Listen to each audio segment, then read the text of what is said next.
மிக்க பெரியவர்களே, தாய்மார்களே, வியாபார பெருங்குடி மக்களே, தோழர்களே, உங்கள் அனைவருக்கும் மார்க்சிஸ்ட் கம்யூனிஸ்ட் கட்சியின் சார்பில் முதற்கண் வணக்கத்தை தெரிவித்துக் கொள்கின்றோம்.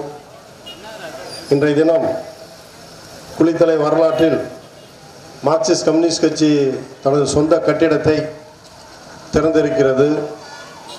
இந்த பகுதியில் இருக்கக்கூடிய பாட்டாளி மக்களுடைய உழைக்களமாக திகழக்கூடிய அந்த கட்டடத்தை மார்க்சிஸ்ட் கம்யூனிஸ்ட் கட்சியினுடைய மாநில செயலாளர் தோழர் பாலகிருஷ்ணன் அவர்கள் தன்னுடைய கரங்களால் திறந்து வைத்து அதனை முன்னிட்டு நடக்கக்கூடிய இந்த பொதுக்கூட்டத்திற்கு கட்சியினுடைய ஒன்றிய செயலாளர் தோழர் பிரபாகரன் அவர்களை தலைமையேற்று நடத்தருமாறு உங்கள் சார்பாக கேட்டுக்கொள்கின்றேன். அதை நான் வழிமொழிகின்றேன். தோழர்கள் அனைவரும் மேடைக்கு வருமாறு கேட்டுக்கொள்கிறோம். குளித்தலை ஒன்றிய குழு அலுவலக திறப்பு விழா மற்றும் அரசியல் விளக்க பொதுக்கூட்ட விழா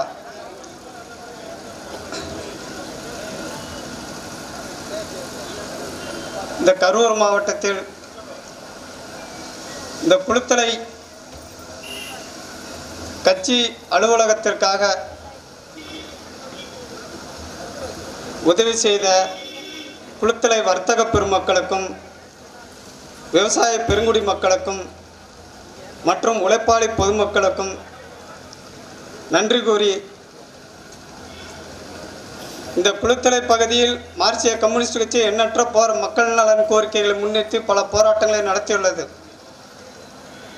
குறிப்பாக உழவர் சந்தை போராட்டம் மற்றும் புதிய பேருந்து நிலையம் குளித்தலை பகுதியில் அமைக்க கோரியும் புதிய ரயில்வே மேம்பாலம் அமைக்க கோரியும் பல போராட்டங்களை மக்கள் நலனுக்காக தொடர்ந்து நடத்தி கொண்டிருக்கிறது.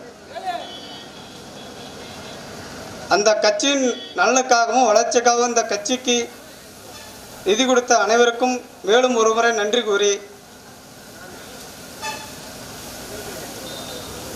சட்டமன்ற கூட்டத்தொடரில் நமது குளித்தலை சட்டமன்ற உறுப்பினர் கூறிய குளித்தலை பேருந்து நிலையம் மற்றும் ரயில்வே மேம்பாலம், குளித்தலை தடுப்பணை மற்றும் கரூரில் இயங்கிக் கொண்டிருக்கும் வேளாண் கல்லூரியை குளித்தலை இனுங்கூரில் விதைப்பண்ணையில் மாற்றி இப்பகுதி மக்களுக்கு மாணவர்களுக்கும் வழிவகுக்குமாறு கேட்டுக்கொண்டு